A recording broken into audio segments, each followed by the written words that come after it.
ठीक है, ठीक। बहुत बहुत धन्यवाद अध्यक्ष महोदय,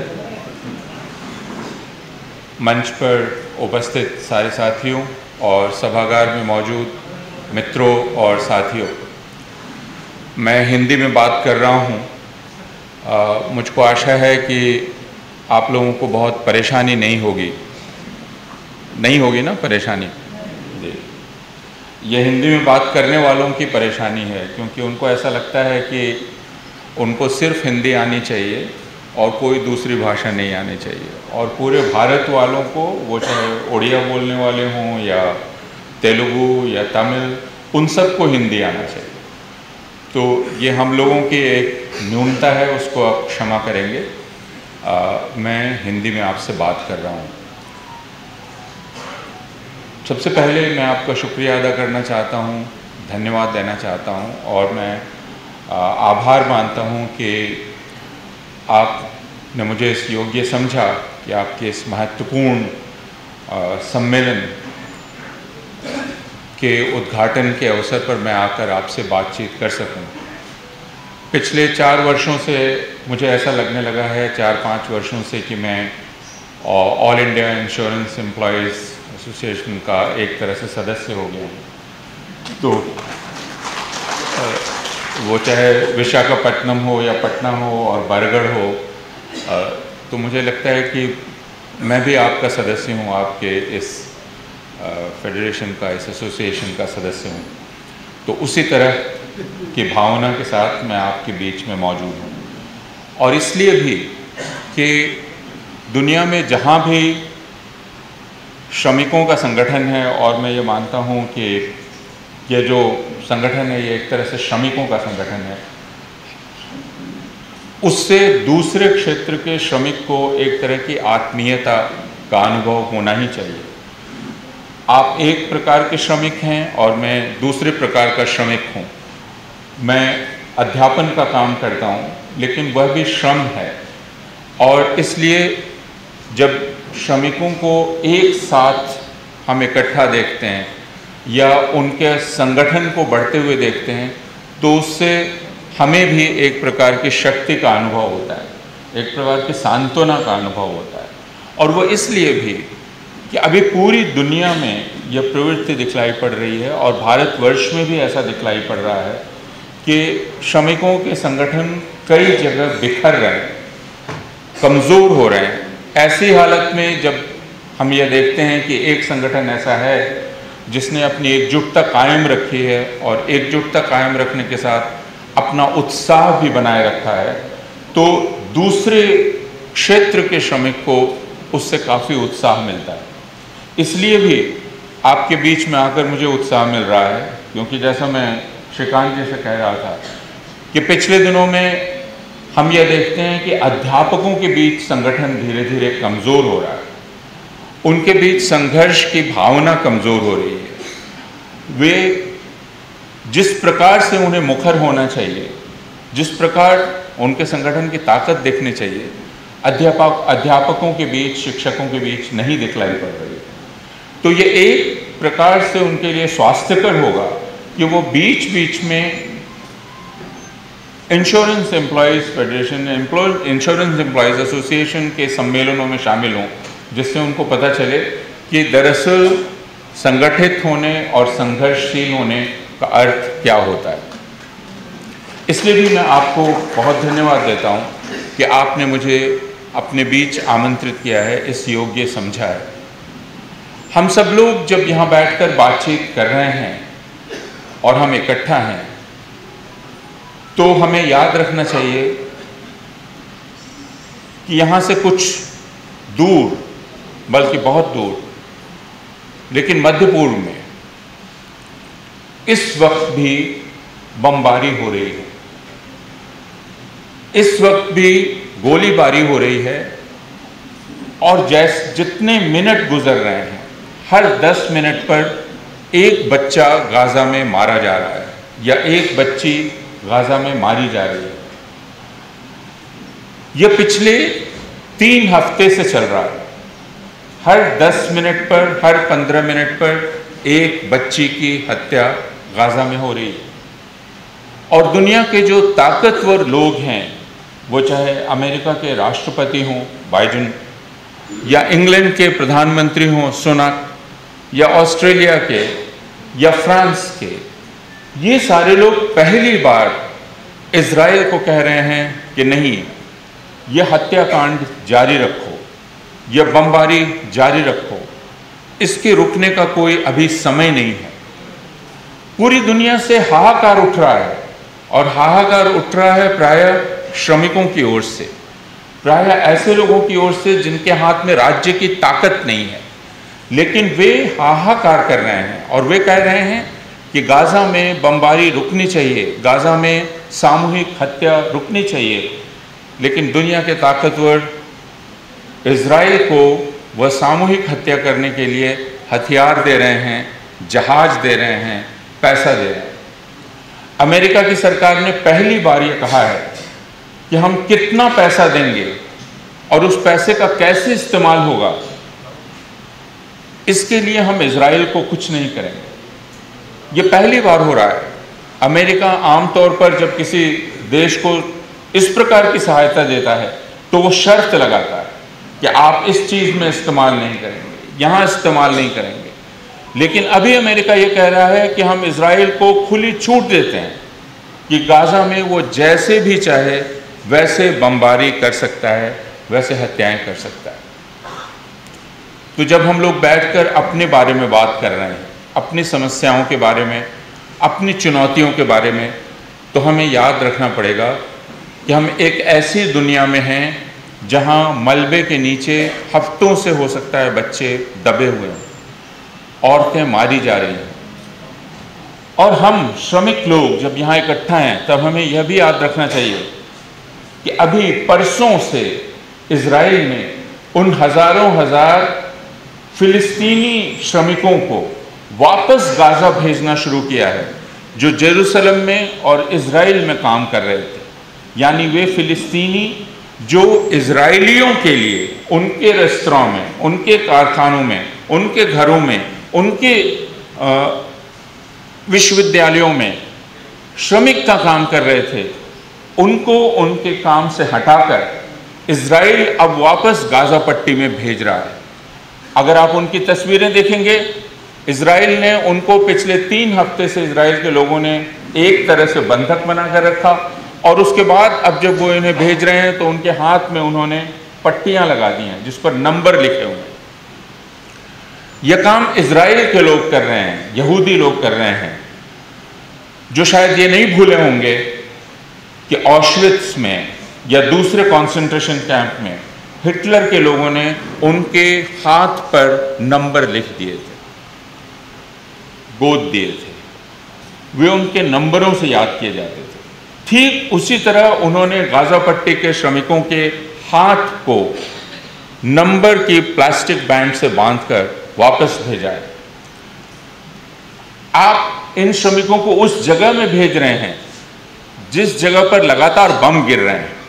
इज़राइल का यह कहना है कि हम तो हमस के लोगों को खोज रहे हैं, हमारा इरादा गाज़ा पट्टी के साधारण लोगों को मारना नहीं है। लेकिन अगर आपका इरादा गाज़ा पट्टी के साधारण लोगों को मारना नहीं है और इज़राइल ये कह रहा है कि हमने चेतावनी दी कि गाज़ा पट्टी के साधारण लोग छोड़कर चले जाएं ताकि हम हमस के लोगों से लड़ाई कर सकें, तो अगर इज़राइल का इरादा यह था कि गाज़ा पट्टी के साधारण लोग गाज़ा छोड़कर चले जाएं, तो गाज़ा पट्टी के वे लोग जो पहले से ही बाहर थे उनको वापस इज़राइल क्यों गाज़ा पट्टी में भेज रहा है? वे तो हमस के लोग नहीं, वे तो हमस की ह्यूमन शील्ड नहीं है जैसा इज़राइल का तर्क है, तो फिर उन्हें वापस गाज़ा पट्टी में क्यों भेजा जा रहा है? इसी से बहुत स्पष्ट है कि इज़राइल का इरादा दरअसल गाज़ा पट्टी के हर एक व्यक्ति का सफाया कर देना है और गाज़ा पट्टी की नस्ली सफाई कर देना है, उसकी जातीय शुद्धि कर देना है, गाज़ा पट्टी को फिलिस्तीनियों से खाली कर देना है ताकि गाज़ा पट्टी पर इज़राइल का पूरा अधिकार हो जाए और उससे फिलिस्तीनियों को बाहर कर दिया जाए। तो हम सारे लोग जब यहाँ बैठे हैं तो हम इज़राइल में काम कर रहे गाज़ा पट्टी के उन फिलिस्तीनी श्रमिकों के अधिकार के लिए भी बात कर रहे हैं। उन फिलिस्तीनी श्रमिकों के अधिकार के लिए जिनको ज़बरदस्ती गाज़ा पट्टी भेजा जा रहा है ताकि उनकी मौत सुनिश्चित हो जाए। इस बात को हमें यहाँ याद रखना होगा। और हम सब लोग जब यहाँ इकट्ठा हैं और अपने संगठन की बात करते हैं, एक साथ रहने की बात करते हैं, तो यह हमारा एक साथ रहना तब तक संभव नहीं है, एक साथ हमारा अपनी समस्या पर, अपनी चुनौती पर बात करना तब तक संभव नहीं है जब तक हमें इस बात का आश्वासन नहीं हो कि दुनिया में हर हिस्से में इस तरह बात करने का अधिकार और इस तरह बात करने की सुविधा प्रायः सारे लोगों को होगी। हम ये जानते हैं कि यह सुविधा इस समय गाज़ा पट्टी के लोगों को नहीं है, फिलिस्तीन के लोगों को नहीं है।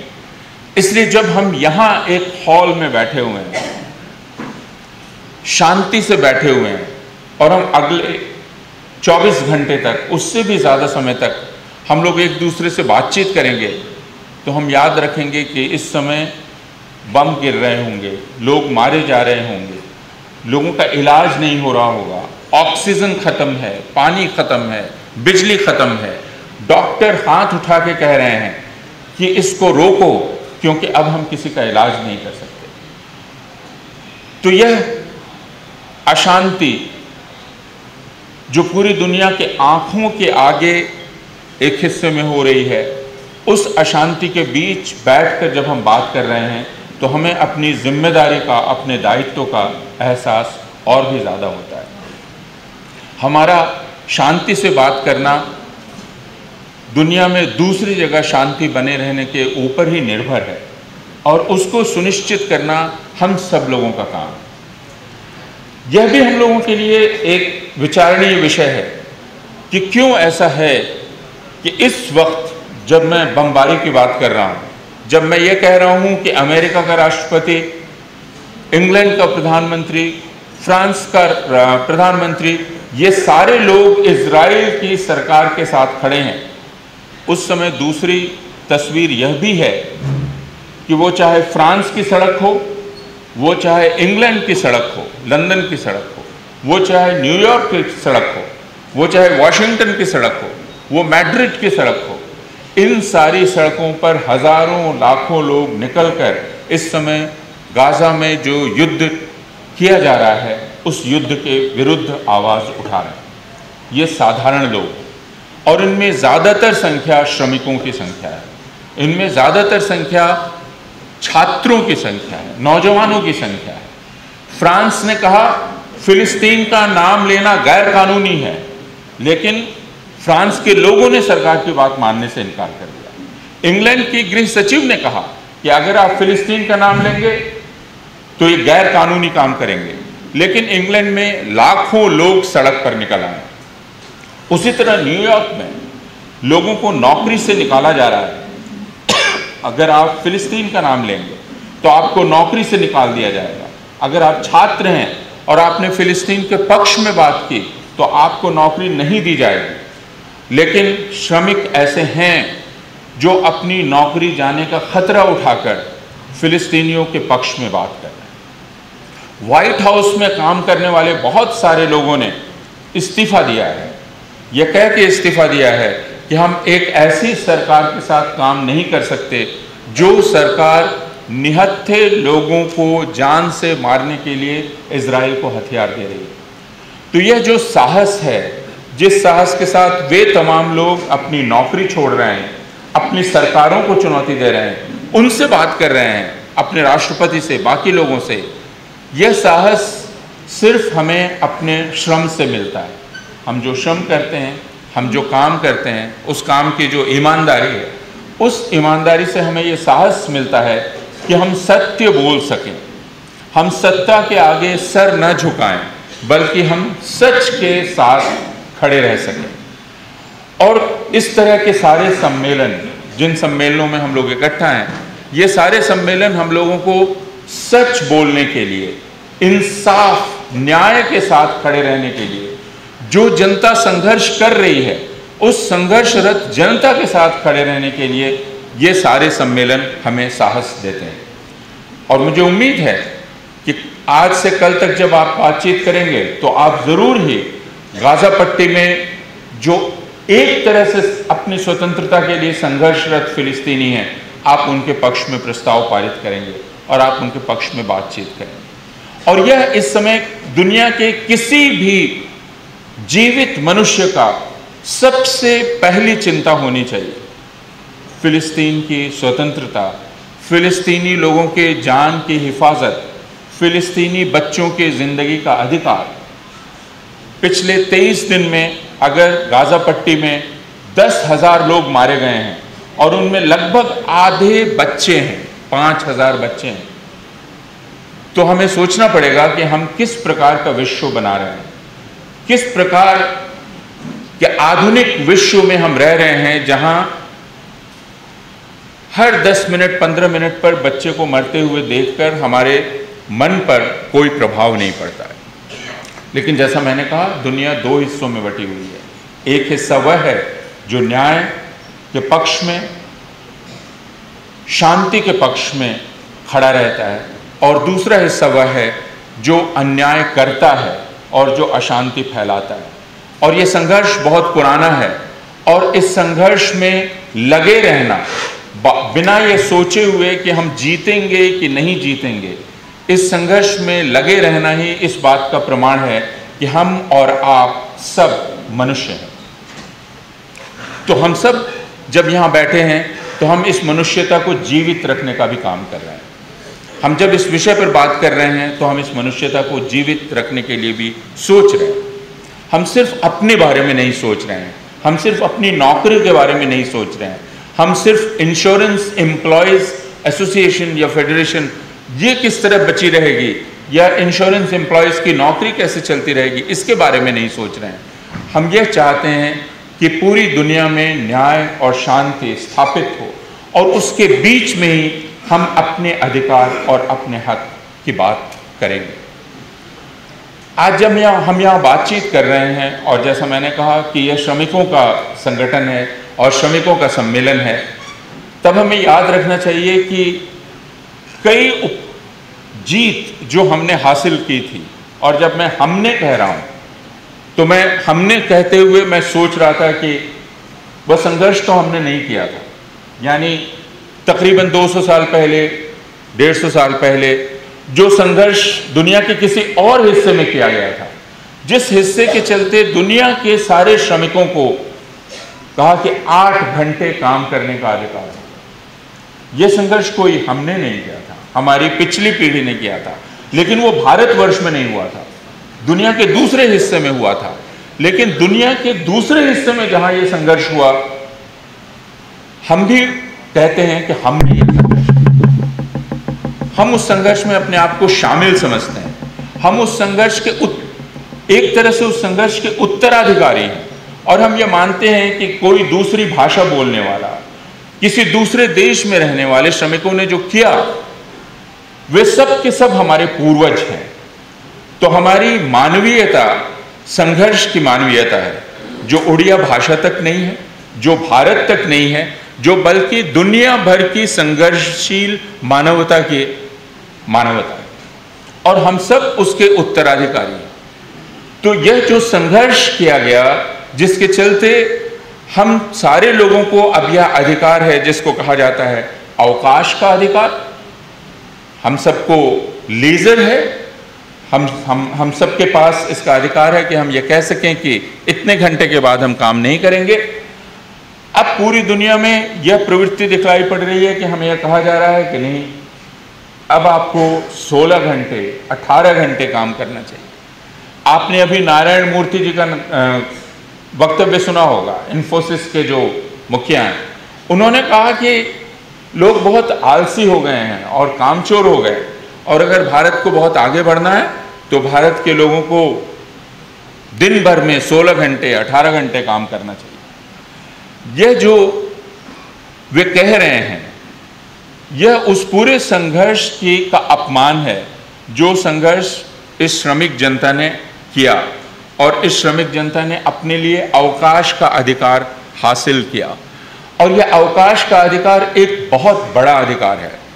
इस बात का मूल्य अक्सर लोग नहीं समझते हैं और लोगों को लगता है कि ज़्यादा काम करना, 16 घंटे काम करना, 18 घंटा काम करना, यही एक देश के सफल होने की कुंजी है।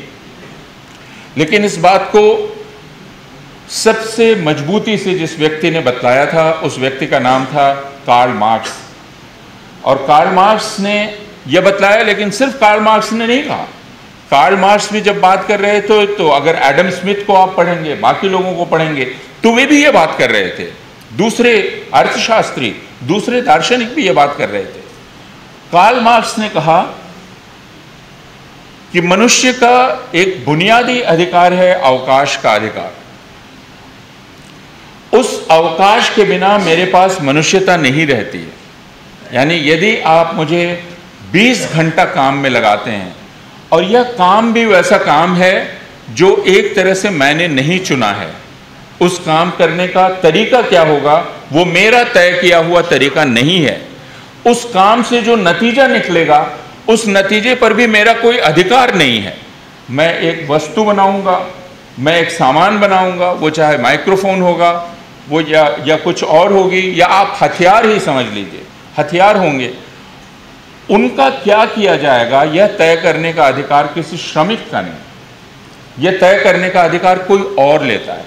उस चीज की कीमत क्या होगी यह तय करने का अधिकार भी श्रमिक का अधिकार नहीं है, यह तय भी कोई और करता है।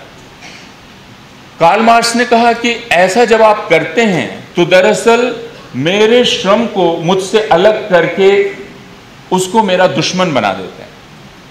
वो मेरे सामने खड़ा है, मेरा श्रम, मैं उसको देख रहा हूं, लेकिन मेरा उस पर बस नहीं है। ये जो बोतल है इसमें एक तरह से मेरा श्रम है, जिसने इसको बनाया है, वो श्रम मेरे सामने खड़ा है, लेकिन मेरा उस पर कोई अधिकार नहीं है। उस पर अधिकार उस कंपनी का है, उस पूंजीपति का है, जो कहता है कि मैंने ये पैदा किया है, जबकि पैदा मैंने किया है। और उसके साथ कार्ल मार्क्स ये कहते हैं कि तुम मुझसे मेरा श्रम लेते हो और मेरा समय लेते हो। यानी तुमने मुझसे 8 घंटा लिया, लेकिन 8 घंटे में तुमने कीमत मुझे दी 3 घंटे की। तो बाकी जो घंटे हैं 5 घंटे, वो तुमने मुझसे चुरा लिए। मेरा श्रम चुराया, मेरा समय चुराया, और मेरा श्रम और मेरा समय जो तुमने चुराया वही तुम्हारा मुनाफा है।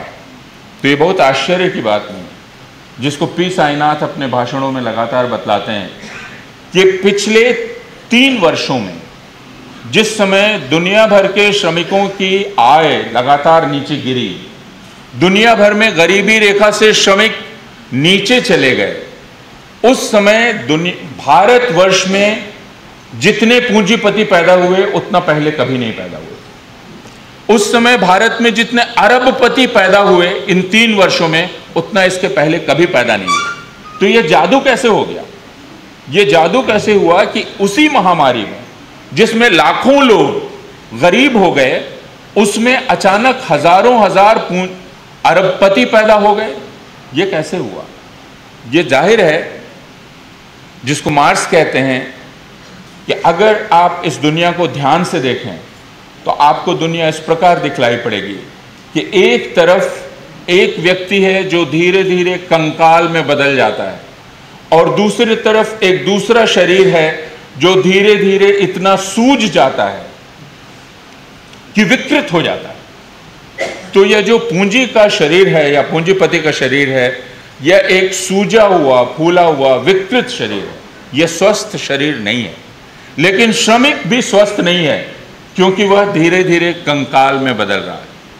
तो यह एक षड्यंत्र, जिस षड्यंत्र की बात मैंने की कि आप मुझसे मेरा समय ले लेना चाहते हैं, वह समय जिसमें मैं अपने आप को वापस हासिल करता हूं। एक श्रमिक को भी इसका अधिकार है कि वह संगीत सुने, एक श्रमिक को भी इसका अधिकार है कि वो फिल्म देखे, एक श्रमिक को इसका अधिकार है कि वो अपने बच्चों के साथ, वो औरत हो या मर्द हो या कोई और हो, वे सब अपने साथ समय गुजारें। वह समय हमेशा उत्पादन के लिए नहीं हो, मुनाफे के लिए नहीं हो, यह अधिकार उसका है। और इसी समय के बीच में वह इंसान के रूप में अपने आप को पहचानता है। जब वह अपने बच्चों के साथ होता है, अपने दोस्तों के साथ होता है। कार्ल मार्क्स की एक किताब है जिस किताब का नाम है economic and philosophical manuscripts of 1844। यह किताब कार्ल मार्क्स की मृत्यु के बहुत बाद में लोगों को पता चली और इकट्ठा किया, तो यह कार्ल मार्क्स के आरंभिक जीवन की किताब है, शुरुआती जीवन की किताब, लेकिन यह मुझको बहुत पसंद है। इस किताब में एक जगह मार्क्स लिखते हैं और उसको ध्यान से सुनिएगा, वो हम सब लोगों के लिए। कार्ल मार्क्स ये लिखते हैं कि एक समय ऐसा आएगा, और मैं चाहता हूं एक समय ऐसा आए जब हम सब लोग एक दूसरे से मिलेंगे, इसलिए नहीं कि हम तनख्वाह की समस्या पर बात करें, हम कोई आंदोलन करने के लिए कैसे पैम्फलेट लिखा जाए इसके लिए बात करें, सिर्फ हम इसके लिए नहीं मिलेंगे। हम पूंजीपतियों के विरुद्ध कैसे संघर्ष करें इसके लिए बात करें, नहीं। एक समय ऐसा आएगा जब हम लोग बिना ऐसी किसी जरूरत के एक दूसरे के साथ मिलेंगे, जब हम एक दूसरे के साथ ताश खेलने या गपशप करने या कुछ और करने के लिए मिलेंगे। मैं उस समय की कल्पना करता हूं। तो कार्ल मार्क्स का यह कहना था कि जब हम इस तरह से एक दूसरे से मिलते हैं, जब हमें यह तय करना है कि अच्छा कल किस वेज बोर्ड के खिलाफ संघर्ष करना है, कब किस चीज के खिलाफ संघर्ष करना है, तो हम अपनी मनुष्यता के सिर्फ एक हिस्से के साथ मिलते हैं। लेकिन जब आप किसी के भी घर जाते हैं, और यह आजकल आमतौर पर होता है पिछले कई वर्षों से, जैसे दिल्ली में अगर मैं किसी के घर चला जाऊं, बिना फोन किए चला जाऊं और दरवाजा घंटी बजाऊं और वो खोले, तो आश्चर्यचकित हो जाता है, क्यों आए हैं? पहला सवाल होता है कोई काम है, और आप कहते नहीं कोई काम नहीं है, मुझे सिर्फ आपसे मिलने का इच्छा हुई, मुझे मन हुआ कि मैं आपसे मिलूं। लेकिन लोगों को इस पर बहुत ही आश्चर्य होता है, ये कैसे हो सकता है कि मैं सिर्फ बिना किसी काम से आपसे मिलना चाहता हूं, बिना किसी प्रयोजन के आपसे मिलना चाहता हूं। कार्ल मार्क्स ये कहते हैं कि आदर्श अवस्था वो होगी जब हम बिना किसी प्रयोजन के एक दूसरे से मिल सकेंगे, जब मुझे आपसे काम नहीं होगा, किसी और को काम नहीं होगा। और यह हो सकता है बरगढ़ में मुझे कहा जाए कि आइए हम लोग सिर्फ गपशप करने के लिए मिलते हैं। इस पर आज बहुत आश्चर्य हो सकता है, लेकिन मार्क्स कहते हैं यही असली चीज़ है। और दूसरी चीज़ वो ये कहते हैं कि एक समय आना चाहिए जब हो सकता है कि मैं कारखाने में काम कर रहा हूँ, लेकिन दोपहर के बाद मैं जाकर तालाब में मछली मार सकूँ, शाम को शतरंज खेल सकूँ, कहीं गाना गा सकूँ। इसका मतलब क्या है? इसका मतलब यह है कि एक व्यक्ति बहुत सारा काम कर सके, और यह सारा काम वैसा है जो किसी मजबूरी में नहीं किया जा रहा है, किसी दबाव में नहीं किया जा रहा। आप जब शतरंज खेलते हैं तो आप सिर्फ शतरंज प्रतियोगिता में भाग लेने के लिए नहीं खेलते हैं, आप शतरंज अपने लिए खेलते हैं, अपने आनंद के लिए खेलते हैं। आप जब फिल्म देखते हैं तो आप आनंद के लिए फिल्म देखते हैं। लेकिन क्या इसका अवसर सारे लोगों को है? क्या इसका समय सारे लोगों को है? बहुत सारे लोग जो अपने बच्चों को सोते हुए छोड़कर निकलते हैं और वापस लौटते हैं और सोता हुआ ही देखते हैं, उनको नारायण मूर्ति से बात करनी चाहिए, और नारायण मूर्ति को उनसे बात करनी चाहिए, और उनसे पूछना चाहिए आप और कितना समय हमसे लेना चाहते हैं, और कितना समय लेना चाहते हैं। आजकल कंपनियों ने कहा जाता है कि हमारे गले में एक पट्टा बांध दिया है, और वो पट्टा एक मोबाइल है, जिस मोबाइल को आप ऑफ नहीं कर सकते हैं, और इससे आपको रात 12 बजे भी कहा जा सकता है, और आपको एक लैपटॉप भी दिया जाता है। इस तरह कहा जाता है कंपनी आपको कितनी चीज़ें दे रही है, आपको वो मोबाइल भी देती है, आपको लैपटॉप भी देती है, बल्कि ये भी कहती है कि अच्छा कोई बात नहीं, आप सुबह सुबह घर से आ जाइए, नाश्ता भी यहीं कर लीजिएगा।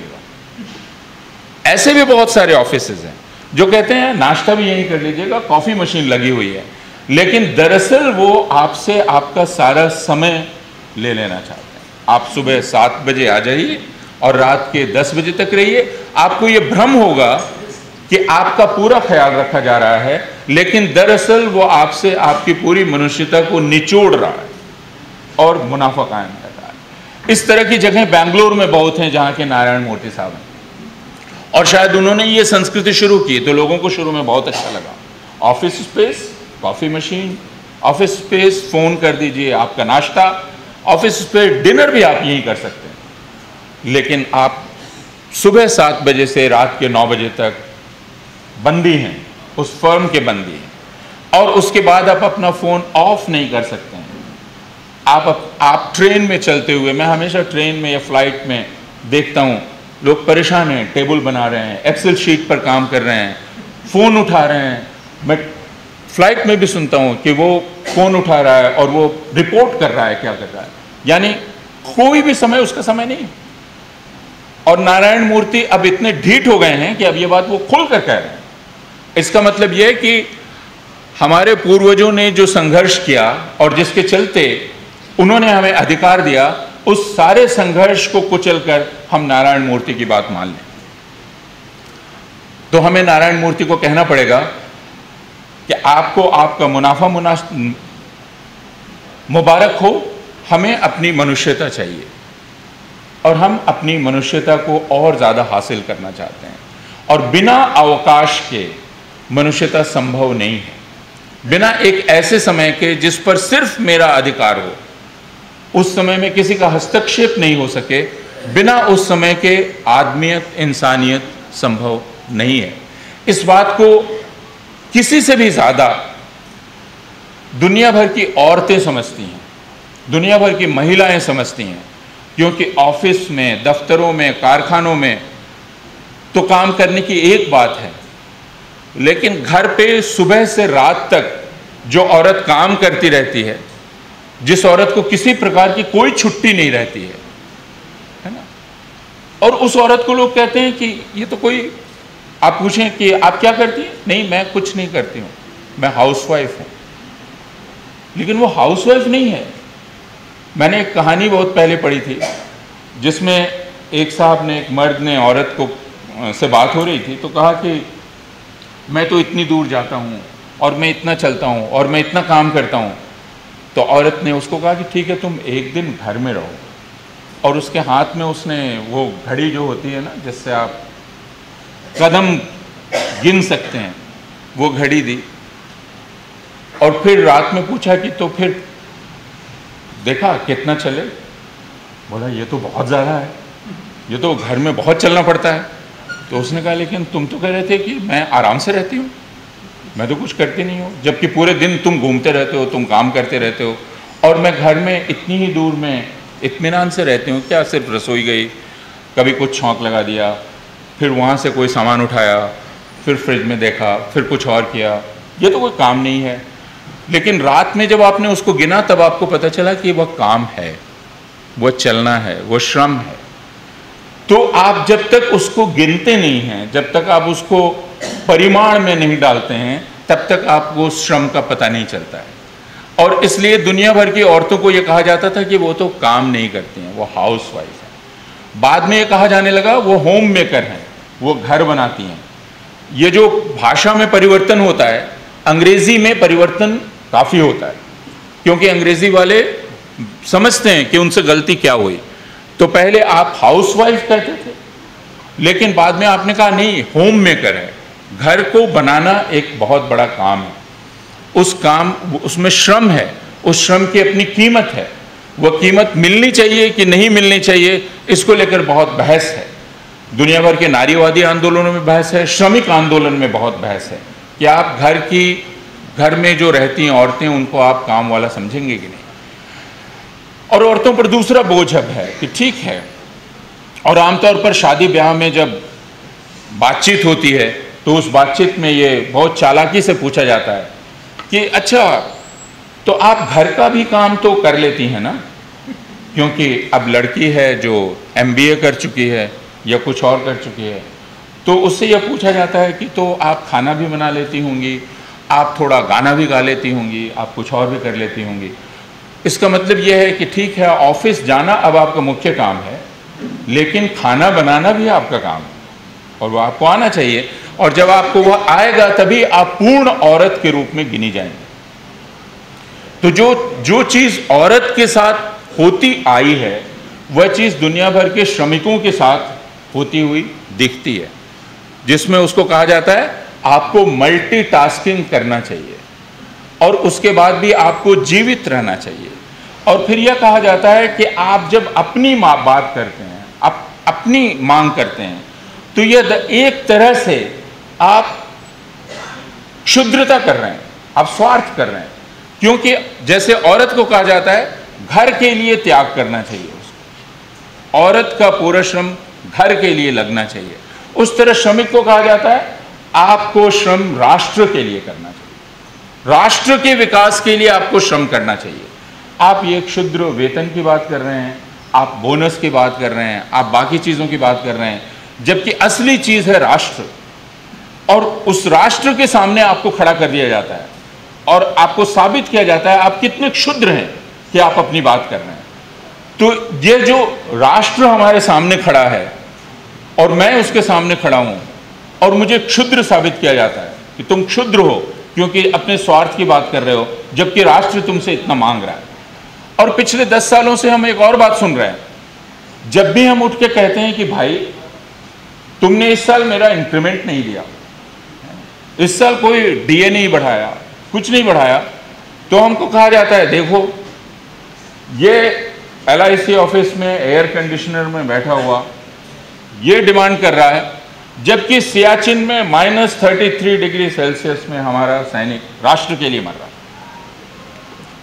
फिर आप कुछ कह ही नहीं सकते क्योंकि आप कितने गए गुजरे हैं कि आप एयर कंडीशनर में बैठकर अपनी तनख्वाह की बात कर रहे हैं और वहां एक व्यक्ति राष्ट्र के लिए -33 डिग्री सेल्सियस में मर रहा है। फिर क्या आप अपनी बात कर सकते हैं? तो इस प्रकार हमें छोटा साबित करने का प्रयास किया जाता है और हमारे सामने राष्ट्र को खड़ा किया जाता है। लेकिन इस समय भी हमें कहने की जरूरत है कि हम सारे लोग जो यहां इकट्ठा हैं, जो एक समूह भी हैं, हम इस समय एक एसोसिएशन के सदस्य हैं, एक फेडरेशन के सदस्य हैं, लेकिन हम सब अलग अलग इंसान भी हैं, अलग अलग व्यक्ति हैं। हम सब एक दूसरे से जुड़े हुए हैं, लेकिन हम सब अलग अलग व्यक्ति भी हैं और हम सब ने मिलकर यह एसोसिएशन बनाई। कल को अगर यह एसोसिएशन कहने लगे कि तुम कुछ नहीं हो, सिर्फ ये एसोसिएशन है, तो कहने का वक्त होगा आपका कि नहीं मैं कुछ हूं और मैंने ये एसोसिएशन बनाई है। इस एसोसिएशन ने मुझे पैदा नहीं किया, मैं हूं जो एसोसिएशन बनाता हूं। और जो बात एसोसिएशन के लिए कहा जा सकता है, और एसोसिएशन का मतलब क्या है? एसोसिएट होना, मिलना, एक साथ आना। उसका कुछ कारण हो सकता है। यहां कारण एक है, हमारी एक पहचान है कि हम लाइफ इंश्योरेंस में काम करते हैं, हम इंश्योरेंस के फील्ड में काम करते हैं और हमने एक एसोसिएशन बनाया है। लेकिन जैसे ये एक एसोसिएशन है जो हमने स्वेच्छा से बनाया, वॉलंटरली बनाया, हम पर कोई दबाव नहीं है इस एसोसिएशन को बनाने का, उसी तरह राष्ट्र भी एक एसोसिएशन है। राष्ट्र भी लोगों के मिलने से बनता है, व्यक्तियों के मिलने से बनता है, और राष्ट्र को भी हम और आप मिलकर बनाते हैं, एक एक व्यक्ति मिलकर बनाता है। तो जो सबसे महत्वपूर्ण है और सबसे बुनियादी है, सबसे फंडामेंटल है, वो फंडामेंटल है व्यक्ति, इंडिविजुअल।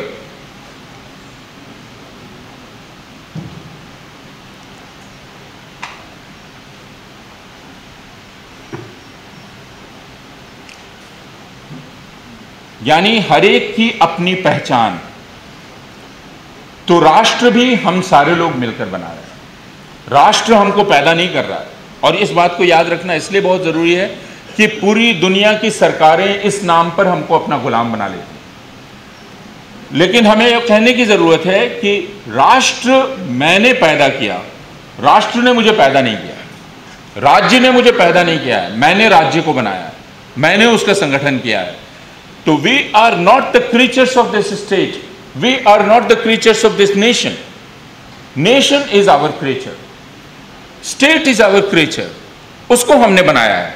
और असली चीज है मैं, मेरे गरिमा, मेरा अपना महत्व, और उस अपने महत्व को और अपनी गरिमा को मैं कभी किसी के आगे बलिदान नहीं कर सकता। मैं स्वेच्छा से किसी के साथ संबंध बनाऊं यह एक अलग बात है, लेकिन मुझे जबरदस्ती, बलात्, जोर जबरदस्ती करके किसी के साथ संबंध बनाने के लिए मजबूर नहीं किया जा सकता। और यह बात जैसे किसी एसोसिएशन के बारे में सही है, वैसे राष्ट्र के बारे में भी सही है। और यह चीज हमेशा दो तरफा होती है, दो तरफा यानी, और मित्रता के बारे में भी कहा जाता है कि मित्रता कभी एक तरफा नहीं चलती। प्रेम के बारे में यह कहा जाता है कि एक तरफा प्रेम हो जाता है ना। आप एक तरफा प्रेम करते रहते हैं, लेकिन उस प्रेम का उत्तर नहीं मिले तो वो प्रेम फलीभूत नहीं होता है ना। बहुत लोग उत्तर नहीं मिलने पर जिससे प्रेम करते हैं उसके चेहरे पर एसिड फेंक देते हैं। तो ऐसे प्रेमियों से सावधान रहना चाहिए जो कहते हैं कि मैं तुमसे प्रेम नहीं करता हूं, और मैं चूंकि प्रेम करता हूं इसलिए मैंने तुम्हारे चेहरे को जला दिया ताकि कोई और तुमसे प्रेम नहीं कर सके, चूंकि तुमने मेरे प्रेम का उत्तर नहीं दिया। तो ऐसे प्रेमियों से काफी सावधान रहना चाहिए जो आपको आप स्वतंत्रता नहीं देते हैं, जो प्रेम के नाम पर भी आपको अपने बंधन में बांध लेना चाहते हैं।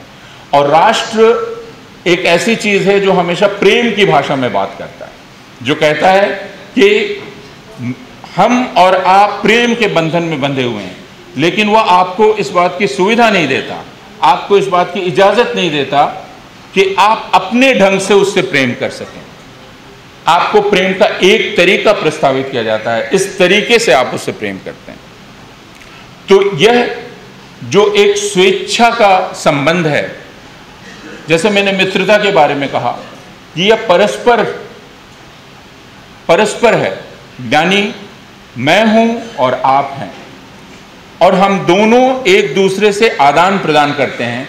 इस प्रकार मित्रता रहती है, जिसको आप कह सकते हैं कि इसमें कोई स्वार्थ नहीं है। यह नहीं है कि मैं आपसे कुछ वापस चाहता हूं, लेकिन आप भी ये जानते हैं कि प्रेम का प्रतिदान मिलने पर ही प्रेम फलीभूत होता है। तो मित्रता उसी प्रकार प्रगाढ़ होती है।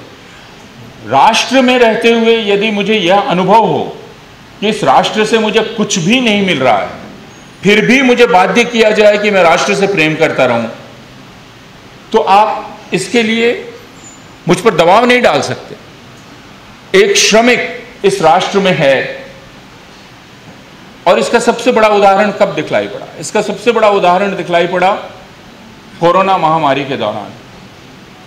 कोरोना महामारी के दौरान सबसे ज्यादा मार किन लोगों पर पड़ी? सबसे ज्यादा मार पड़ी श्रमिकों पर, उन श्रमिकों पर जो असंगठित क्षेत्र के श्रमिक। हम लोग दिल्ली में थे और अचानक दिल्ली की सड़कों पर धीरे धीरे धीरे धीरे हजारों लोग दिखलाई पड़ने लगे। हम लोग जो दिल्ली यूनिवर्सिटी में पढ़ाते हैं, हम लोगों ने अपने छात्रों से कहा कि हम और कुछ नहीं कर सकते तो कम से कम इनके लिए खाने का इंतजाम करें।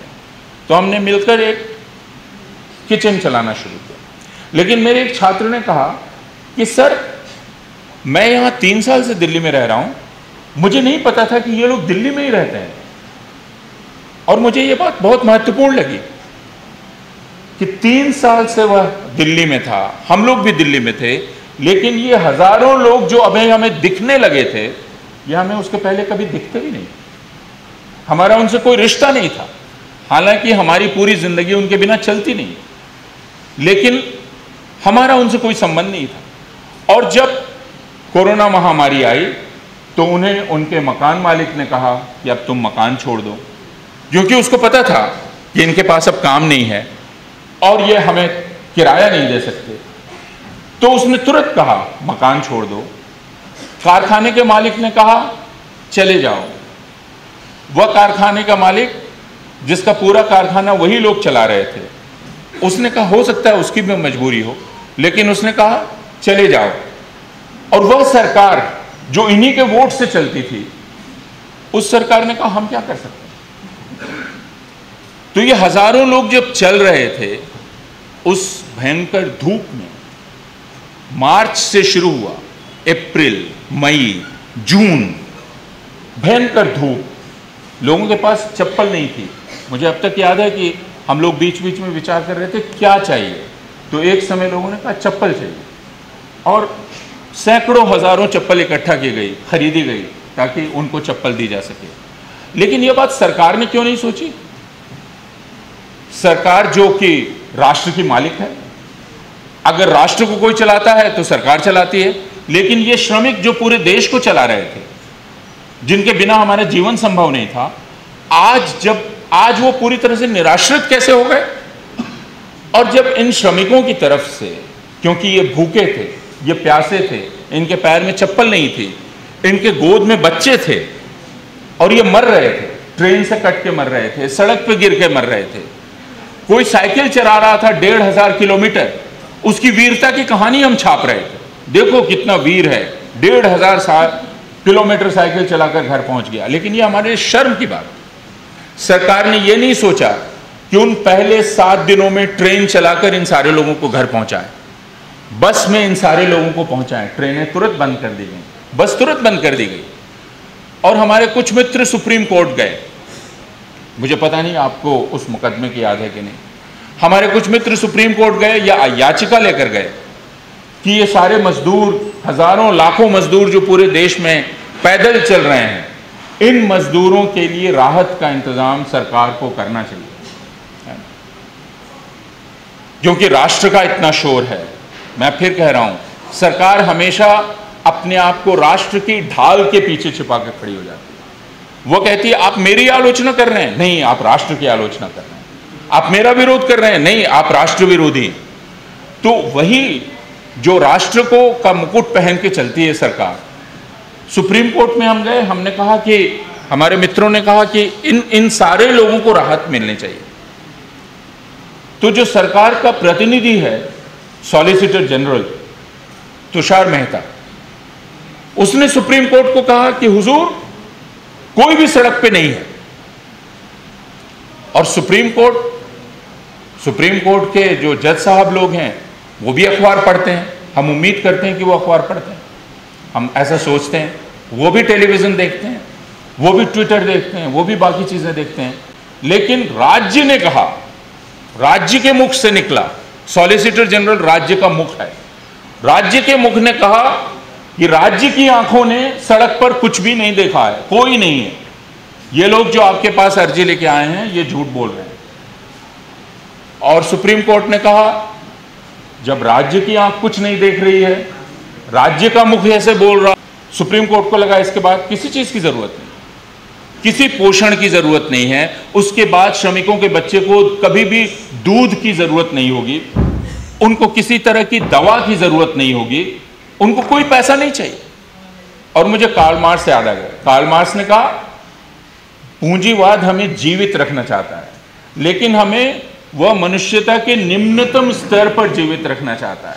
कि हम सिर्फ जीवित, हम दिखलाई पड़े मनुष्य, लेकिन हमारे भीतर कोई भी मनुष्यता ना हो।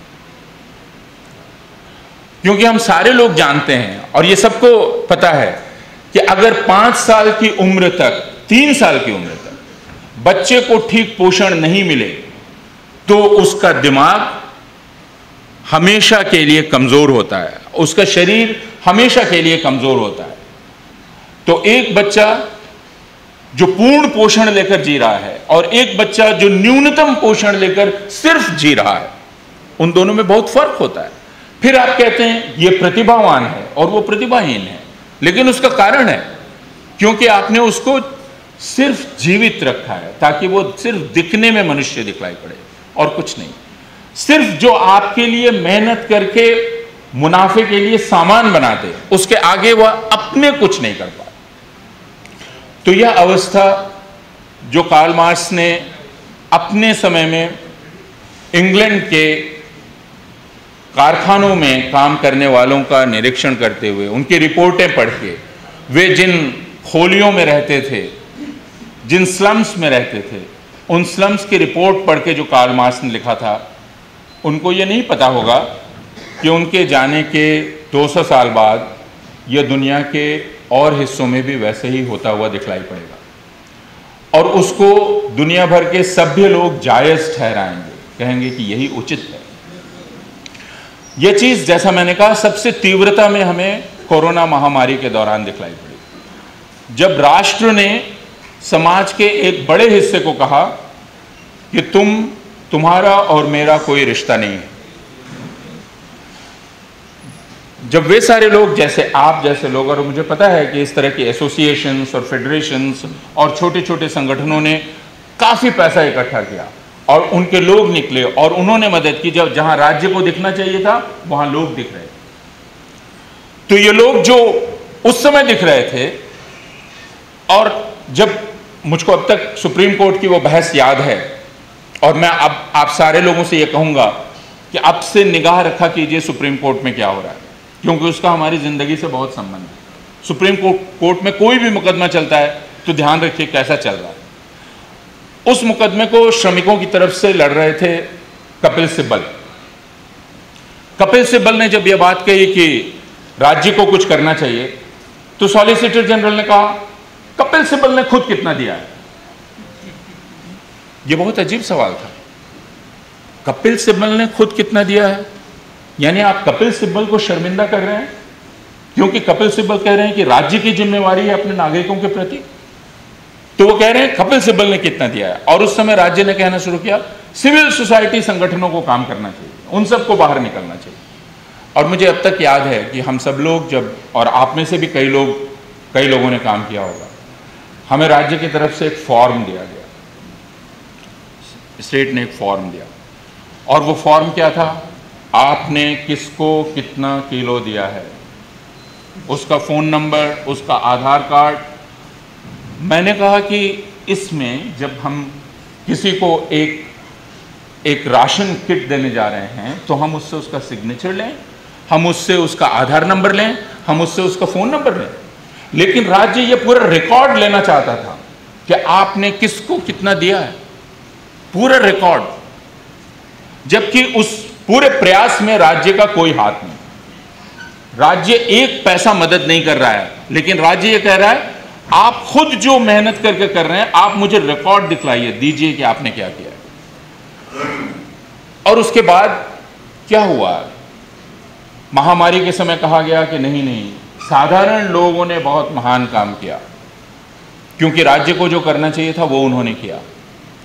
लेकिन उसके बाद हमें यह दिखलाई पड़ने लगा कि वे ही साधारण लोगों के संगठन जिन्होंने ये काम किया था, एक एक करके उन संगठनों के दफ्तरों पर छापे पड़ने लगे, एक एक करके छापे पड़ने लगे उन संगठनों के दफ्तरों पर, और जो उसका शोध कार्य करते हैं वैसे संगठनों के दफ्तर। तो वही सिविल सोसाइटी जिसकी तारीफ की जा रही थी, उसी सिविल सोसाइटी के संगठनों पर छापे पड़ने लगे, उसी सिविल सोसाइटी के उन सारे संगठनों का लाइसेंस छीना जाने लगा। FCRA लाइसेंस एक एक करके रद्द किया गया उन संगठनों का जिन्होंने उस समय राज्य की जगह लाखों करोड़ों लोगों की जान बचाई, जिन्होंने ऑक्सीजन का इंतजाम किया, जिन्होंने शमशान घाट में जाकर लाश जलाने का काम किया। उनका FCRA लाइसेंस रद्द कर दिया, उनके बैंक अकाउंट सीज कर लिए। और अब इस पूरे देश में हालत यह है कि हजारों हजार ऐसे संगठन काम नहीं कर सकते, यानी हमसे स्वेच्छा से काम करने का अधिकार भी छीन लिया गया। मैं आपको पैसा देना चाहता हूं, लेकिन मैं अब आपको पैसा नहीं दे सकता क्योंकि यह गैर कानूनी है। यह अधिकार हमसे छीन लिया गया, और यह चीज आज तक चल रही है। संगठनों पर छापा, उनके बैंक अकाउंट सीज करना, और उसके साथ उन लोगों पर छापा पड़ने लगा जो इन सारी बातों की खबर दे रहे थे। यानी यह खबर कि सड़कों पर लोग हैं, यह खबर कि इतने, सरकार कह रही है कि महामारी में इतने लोग मारे गए, असली आंकड़ा यह है। यह खबर एक न्यूज़ प्लेटफॉर्म दे रहा है। तो जो लोग खबर दे रहे थे, अब खबर देने वालों पर छापा पड़ने लगा। जो आपको सूचना दे रहे हैं, उन सूचना देने वालों को गिरफ्तार किया जाने लगा। तो भारतवर्ष में दर्जनों पत्रकार गिरफ्तार हैं। आज जब हम यहां बात कर रहे हैं तो मैं आपको बतलाना चाहता हूं, श्रीकांत जी से कल बात हो रही थी जब हम आ रहे थे, और मैं वो किताब पढ़ रहा था कि इन बातों, यानी सड़क पर जाकर उन मजदूरों से बात करने वाले, उनकी कहानी लिखने वाले, उनकी रिपोर्ट, उनका वीडियो बनाने वाले, जो न्यूज़ प्लेटफॉर्म थे, जैसे द न्यूज़ क्लिक, उस न्यूज़ क्लिक में काम करने वाले लोगों पर 1.5 महीना पहले उसके पत्रकारों के घरों पर सुबह 6 बजे अचानक छापा पड़ा। 108 जगह छापा पड़ा, 108। न्यूज़ क्लिक के संस्थापक और उसके मुख्य संपादक प्रवीर पुरकायस्थ को और न्यूज़ क्लिक के जो व्यवस्थापक थे अमित चक्रवर्ती, उनको, जो कि विकलांग हैं, उनको गिरफ्तार कर लिया गया। वो आज तक जेल में। उसके पहले वायर पे छापा पड़ा था, जो इसी तरह की खबरें करता है।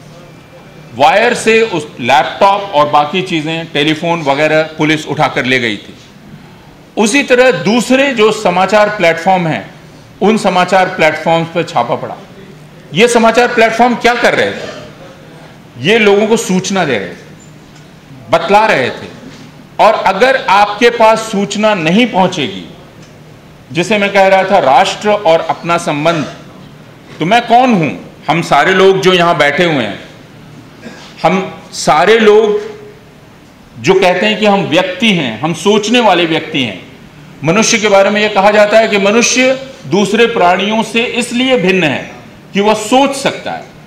लेकिन हम कैसे सोचते हैं, इसके बारे में हम कभी नहीं सोचते। हम क्या अपने आप सोचते हैं? नहीं, हमारे सोचने में बहुत सारे लोग मदद करते हैं। जैसे कोरोना में क्या हुआ, इसके बारे में हम तब तक नहीं सोच पाएंगे जब तक हमको यह नहीं पता चलेगा कि उस वायरस की रोकथाम में क्या क्या किया गया। इंफॉर्मेशन, सूचना, जब तक सूचना हमको नहीं मिलेगी, बिना सूचना के हम सोचना नहीं कर सकते। सूचना हमें मिलनी चाहिए। पहली चीज है इंफॉर्मेशन। इसलिए जनतंत्र में कहा जाता है कि जनतंत्र की प्राथमिक चीज है या उसका ऑक्सीजन है सही सूचना। अगर आपको सही सूचना मिलेगी तो आप उस सूचना के आधार पर अपना विश्लेषण कर सकेंगे, एक नतीजे पर पहुंच सकेंगे। लेकिन सूचना देने का काम कौन करेगा? सूचना देने का काम मीडिया का है, न्यूज़ प्लेटफॉर्म्स का है। लेकिन वो आपको सूचना दे रहे हैं, इसकी वजह से उन पर छापा पड़ रहा है। उस सूचना को लेकर शोध करने वाले जो शोध संगठन है, उन पर छापा पड़ रहा है। तो ना आपको सूचना मिलेगी, ना आप किसी शोध के आधार पर जान पाएंगे कि आपके साथ क्यों ऐसा हो रहा है। जैसे नोटबंदी कर दी गई, सरकार ने, प्रधानमंत्री ने घोषणा की, मैं इस वजह से नोटबंदी कर रहा हूं, है ना। यह प्रधानमंत्री की घोषणा है। यह घोषणा ठीक है कि ठीक नहीं है? अर्थशास्त्र के बारे, अर्थव्यवस्था के बारे में उन्होंने जो कहा, बड़े नोटों के बारे में, 500 के नोटों के बारे में, वह बात ठीक है कि नहीं है? काला धन के बारे में वो जो दावा कर रहे हैं, वो दावा ठीक है कि नहीं है? इसकी जांच कौन करेगा? इसकी जांच तो अर्थशास्त्री करेंगे, इसकी जांच तो अरुण कुमार करेंगे, इसकी जांच तो प्रभात पटनायक करेंगे। लेकिन अगर अरुण कुमार जिस शोध संस्थान में काम कर रहे हैं उस पर ताला लगा दिया जाए, अगर अरुण कुमार को जेल में डाल दिया जाए, अगर वो सूचना देने वाले को जेल में डाल दिया जाए, तो हम और आप प्रधानमंत्री का दावा मानने के अलावा क्या कर सकते हैं? क्योंकि हम ये नहीं कह सकते कि हालांकि हमारे अंदर सोचने की क्षमता है, लेकिन हम बिना सूचना के सोच सकते हैं। तो मीडिया का काम है हमें सूचना देना, यूनिवर्सिटीज का काम है, विद्वानों का काम है हमें सोचने के उपकरण प्रदान करना, औजार देना। तो जो रिसर्च करते हैं, उस रिसर्च से वो हमें सूचना का अर्थ समझाते हैं।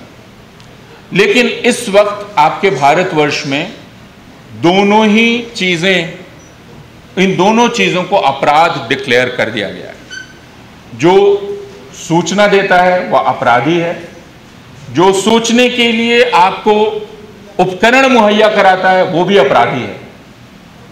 उन दोनों को जेल में डाला जाता है, उनको यह कहा जाता है कि ये राष्ट्र विरोधी है। फिर राष्ट्र का प्रवक्ता कौन है? राष्ट्र का प्रवक्ता सिर्फ सरकार है, सिर्फ एक मुंह है। वह मुंह जो सुप्रीम कोर्ट में जाके कहता है हुजूर सड़क पर कोई नहीं है, और सुप्रीम कोर्ट यूं देखता है और वो राज्य की निगाह से देखता है और कहता है सड़क पर कोई नहीं है, और सड़क के लोग कहते हैं हम हैं, तुमको क्यों नहीं दिख रहे हैं? और राज्य कहते हैं चूंकि मुझे तुम नहीं दिख रहे हो इसलिए तुम नहीं हो, और अगर तुम जिद करोगे कि तुम हो तो फिर तुम्हें जेल में डाल देंगे ताकि तुम सड़क पर बिल्कुल ना रहो। तो इसलिए जब राष्ट्र कहा जाता है तो राष्ट्र व्यक्ति को अदृश्य करके राष्ट्र नहीं बन सकता, व्यक्ति को समाप्त करके राष्ट्र नहीं बन सकता, जनता को समाप्त करके राष्ट्र नहीं बन सकता, वह जनता को खामोश करके उसकी जुबान सिलकर राष्ट्र नहीं बन सकता। हमसे यह मांग नहीं की जा सकती कि हम राष्ट्र के आगे अपने सारे हितों का, अपने पूरे व्यक्तित्व का बलिदान कर दें। यह मांग हमसे नहीं की जा सकती, और जो भी सरकार यह मांग करती है उस सरकार को पहला मौका मिलते ही उखाड़ कर फेंक देना चाहिए। यह सरकार यह कहती है देखिए कितने खतरनाक लोग हैं, सरकार को गिराने की बात कर रहे हैं, लेकिन जनतंत्र की जान क्या है? जनतंत्र की जान यह है कि अगर हम सब लोग सोच विचार कर इस निष्कर्ष पर पहुंचे कि यह सरकार जो भी कर रही है वह हमारे हित के विरुद्ध है, वह सारे लोगों के हित के विरुद्ध हैं, तो हमारा पहला कर्तव्य है इस सरकार को गद्दी से उतारना, है ना। अंग्रेजी में जिसको कहा जाता है as a citizen it is my duty to create disaffection against a government which I think is unjust. जो सरकार अन्याय कर रही है, जो सरकार नाइंसाफी कर रही है, उस सरकार के खिलाफ विद्रोह पैदा करना और विरोध पैदा करना एक नागरिक के रूप में मेरा कर्तव्य है। तो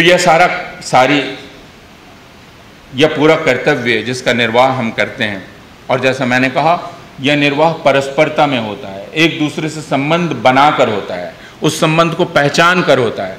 कौन सा संबंध है जो हमें इंसान बनाता है, कौन सा संबंध है जो हमें इंसान से नीचे गिराता है, इस संबंध को पहचानना बहुत मुश्किल नहीं है।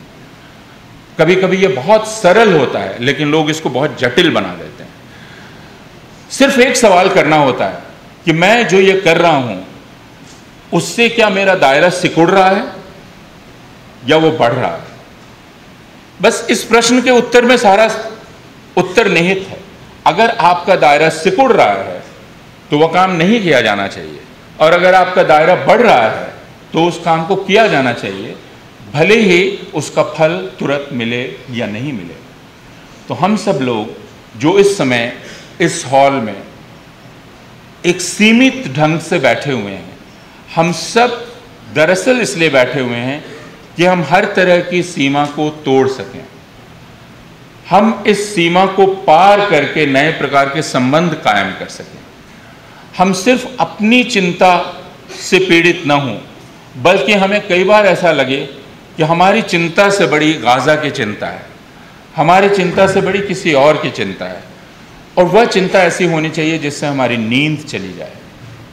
तो हम सब लोग इस तरह की मनुष्यता को हासिल करने के लिए यहाँ पर बैठे हुए हैं, और मुझे उम्मीद है कि कल तक जो आप चर्चा करेंगे उसमें ये सारी बातें आएंगी, अपने दायित्व का निर्धारण फिर से होगा, और फिर से संगठन का, और वह संगठन जो ईर्ष्या पर, द्वेष पर, घृणा पर और अलगाव पर आधारित नहीं है, जो हिंसा पर आधारित नहीं है, बल्कि जो परस्परता पर आधारित है, जो विस्तार पर आधारित है, हम इस संगठन को और मजबूत करेंगे। बहुत बहुत शुक्रिया। मुझे बहुत खुशी है कि संघर्ष और मानवीयता को हासिल करने के लिए जो बहुत सारे प्रयास हो रहे हैं, उन प्रयासों के एक कड़ी यह सम्मेलन है, और इस सम्मेलन का उद्घाटन करते हुए मुझे हार्दिक प्रसन्नता है।